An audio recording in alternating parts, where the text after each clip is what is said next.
Salut tout le monde, j'espère que vous allez bien. Donc si c'est votre première fois sur ma chaîne, je m'appelle Asta Yasmine. Et si c'est pas votre première fois, rebonjour ou rebonsoir. Donc ma toute première vidéo de 2020 concerne un anti-cerne. Donc c'est l'anti-cerne de la marque NYX de leur gamme Born to Glow. Donc il s'agit d'un anti-cerne éclatant qu'ils ont ajouté à leur collection Born to Glow. Dans cette collection, vous trouvez des blushs, des highlights et même un fond de teint. Et je pense que vous avez bien compris à partir du nom que l'objectif de cette collection, c'est de vous donner un teint radieux. Avant de commencer le test de ce produit, n'hésitez pas à vous abonner à ma chaîne, de cliquer sur like et de me suggérer dans les commentaires les produits que vous souhaiterez que je teste dans mes prochaines vidéos. Donc là, j'ai déjà appliqué mon fond de teint, mon primer, tout ça. Et avant de commencer à appliquer le produit, je vais déjà vous donner quelques détails et vous parler un peu de ma première impression du produit. Donc avec cet anti-cerne, vous êtes censé obtenir une couvrance moyenne avec un fini lumineux. Moi, j'utilise la teinte Cappuccino, je l'ai acheté directement au magasin, vous l'avez aussi sur leur site. Mais j'ai eu la chance de le swatcher directement au magasin, du coup... j'ai pu correctement choisir mon sous-ton qui est un sous-ton doré. Donc le produit coûte 8,90 € et en ce qui concerne la quantité, vous en avez pour 5,3 ml. Je pense que vous arrivez à le voir, il est vraiment tout petit. Sa quantité en tout cas me rappelle l'anti-cerne de Makeup Revolution que j'utilise tout le temps, qui est aussi très petit et le défaut avec les anti-cernes comme ça, c'est que certes, ce n'est pas cher, mais en fin de compte, vous vous retrouvez à l'acheter assez fréquemment si vous vous maquillez beaucoup. Ensuite, nous allons passer au packaging. Enfin, là, vous avez l'applicateur mousse. Je trouve que ça, ce n'est pas pratique du tout et que les embouts mousse, en fait, sont juste trop salissants. Sachez qu'il faut mettre de la pression sur le récipient pour faire sortir le produit de l'applicateur mousse. Donc lorsque vous allez remettre l'applicateur dans le bouchon, vous allez forcément salir le bouchon. Mais ça encore, c'est pas grand chose. Ce qui me dérange vraiment avec ce type d'embout, c'est qu'on peut pas contrôler la quantité. C'est-à-dire si je sors trop de produits, je suis obligée de l'essuyer sur un mouchoir. Alors que si c'est l'embout classique en mode pinceau, bon, je me suis dit que ce serait mieux de vous montrer parce que moi et mes descriptions, c'est pas trop ça. Donc avec ce type d'applicateur, s'il y a trop de produits, il suffit juste que je l'essuie et c'est bon. Enfin, je l'essuie juste là, je garde la quantité dedans, enfin je gaspille pas de produits. Alors qu'avec les embouts mousse, je suis obligée de le faire sur un mouchoir. Troisième problème, donc le reste que vous voyez là c'est tout mou, c'est pas en verre. Toujours, je vais prendre exemple sur ce concealer là. C'est en verre, du coup je sais que si je le mets dans un sac et qu'il y a de la pression dessus, ça va rien faire, on s'en fout. Alors que là c'est tout mou, du coup s'il y a de la pression, le produit va juste continuer à sortir. Et quatrième chose qu'ils auraient dû faire, mais malheureusement c'est pas le cas, mais très souvent les anti-cernes qui viennent avec ce type d'embout en mousse, normalement c'est en rotation, c'est-à-dire tu fais tourner pour faire sortir le produit, comme ça sert de protection. Et là, il n'y a absolument pas de protection. Tout ça pour dire que je trouve que c'est un produit assez dangereux. Et dangereux dans le sens où ça va salir vos affaires si jamais vous vous baladez avec dans votre sac ou si vous voyagez avec ou ce type de choses. Et aussi, si vous faites sortir trop de concealer, vous ne pouvez pas le remettre dedans. Donc vous vous retrouvez à gaspiller pas mal de produits alors qu'il n'y en a pas déjà beaucoup. Bref, on est d'accord, j'aime pas le packaging. Donc maintenant, on va passer à l'application.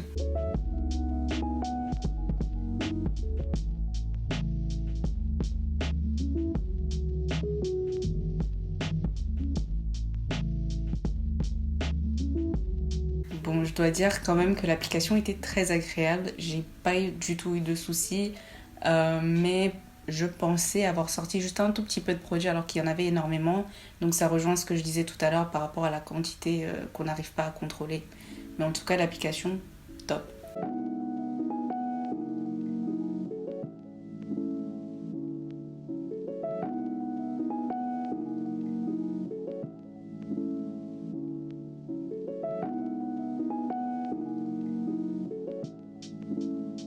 Déjà, il faut que je sois honnête. J'ai l'impression que j'ai commencé cette vidéo en étant de mauvaise foi.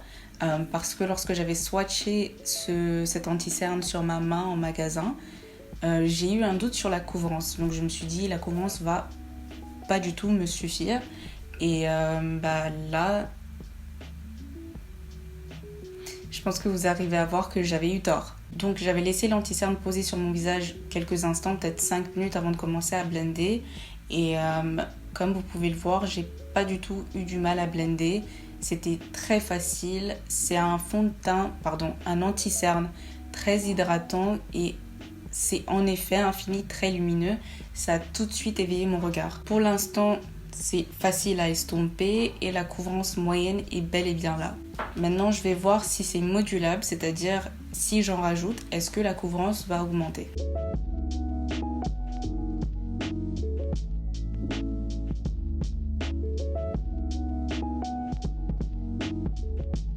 Je dirais que c'est pas modulable parce que j'ai vu aucune différence entre la première application et la deuxième, mais ce n'est pas non plus, c'est pas bien grave quoi. C'est quand même resté super facile à estomper après 2 couches et mes cernes sont très hydratées. Je pense que c'est la première fois que j'utilise un anti-cerne aussi hydratant d'ailleurs et je dois dire que ça me plaît beaucoup. Et donc voilà, j'ai terminé le reste de mon visage et maintenant je vais faire la conclusion. Déjà, première chose, pour terminer le reste de mon visage, ça m'a pris environ 1 heure. D'habitude, c'est plus rapide que ça, mais je regardais une série en même temps, c'est pour ça que j'étais aussi lente. Mais en tout cas, 1 heure après l'application de l'anti-cerne, j'ai pas de problème à signaler au niveau des rides qu'il y a sous mes yeux. Il me semble qu'on appelle ça les ridules, j'espère ne pas me tromper. Mais en tout cas, il n'y a pas de souci à ce niveau-là. L'anti-cerne ne se sépare pas et ouais, j'ai rien à signaler de ce côté-là. Et j'aimerais très rapidement revenir sur la couvrance. Donc, il s'agit bien d'une couvrance moyenne, mais je voudrais préciser qu'il s'agit d'une couvrance moyenne qui tend plus vers la couvrance légère que vers une autre couvrance. Mais à part ces petits détails que j'ai remarqués depuis tout à l'heure, mon avis n'a pas changé sur cet anti-cerne. Je trouve que c'est d'une très bonne qualité et ça me donne même envie de découvrir plus de choses de la collection Born to Glow. Pourquoi pas le fond de teint, parce que il me semble que beaucoup de gens ont dit du bien de ce fond de teint aussi. Sauf qu'à ce moment-là, ça m'intriguait pas trop parce que j'ai l'impression qu'en fin 2019, il y avait trop de fond de teint et ça me gavait au bout d'un moment. Mais maintenant, j'aimerais bien essayer leurs highlights, leurs blushs. J'ai vu qu'ils avaient des blushs satinés. J'ai l'impression que j'ai délaissé la marque NYX depuis un certain moment. Et juste cet anti-cerne, ça m'a donné envie de retenter plus de choses chez eux. Si je devais attribuer les produits par type de personne, je dirais que cet anti-cerne a été créé pour les personnes qui ont le contour de l'œil sec, parce que c'est un produit très hydratant et ça permet d'illuminer votre regard. Et aussi, si vous penchez plus vers les produits avec des finis naturels, vous allez adorer ce produit. Et surtout si vous aimez les finis lumineux, alors là, en tout cas, si vous avez l'opportunité d'essayer ce produit, n'hésitez surtout pas. Je vous garantis que vous n'allez pas être déçus. Moi, en tout cas, je compte continuer à l'utiliser. Et je pense que c'est tout. Je pense que j'ai tout couvert dans la vidéo. Et voilà tout pour aujourd'hui. Donc je vais me répéter encore une fois. N'hésitez pas à vous abonner, de cliquer sur like et de me suggérer dans les commentaires les produits que vous souhaiterez que je teste dans mes prochaines vidéos. À la prochaine.